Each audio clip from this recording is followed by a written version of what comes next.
Qui a passé son temps à faire ses preuves. Notre invité du jour est un homme multidimensionnel.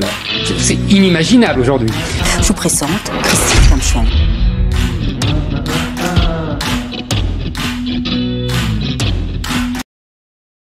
Alors bonjour les amis de la raison, j'espère que vous allez bien. Bienvenue pour un nouveau moment CK. Donc là on est un peu à l'extérieur, mais l'idée elle est la suivante.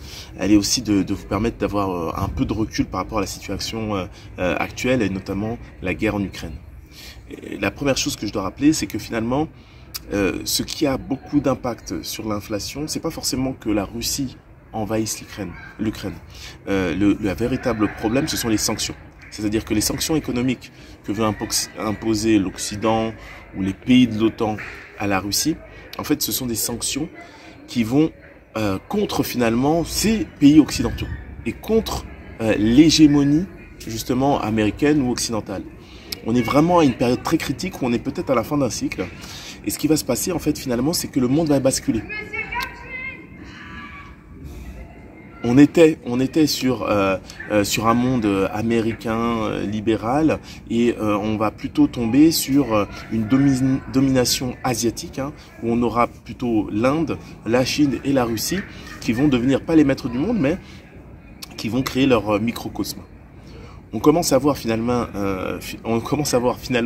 la fin de l'impérialisme occidental, rien que dans cette décision finalement à l'unanimité, la majorité des pays ont condamné l'invasion de l'Ukraine, mais plus de la moitié de ces pays n'ont en aucun cas voulu relayer les sanctions économiques vis-à-vis de la Russie.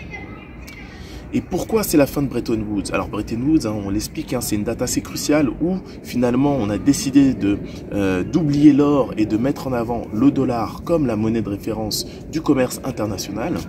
Et on voit que la Russie, pour survivre, se lance dans des accords qui, sont contre justement le diktat du dollar américain et remettent en cause justement le dollar comme l'unité mondiale de transfert ou de commerce.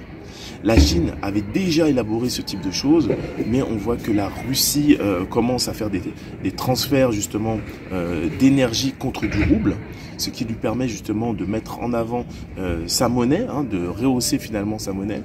Et d'un autre côté, on voit très bien que les pays occidentaux qui veulent appliquer justement ces sanctions vont se retrouver vraiment très mal en point, notamment la dépendance de tous ces pays vis-à-vis du gaz et du pétrole russe. On voit très bien qu'on est en train de se tirer non seulement une balle dans le pied, mais une balle dans la tête. Voilà.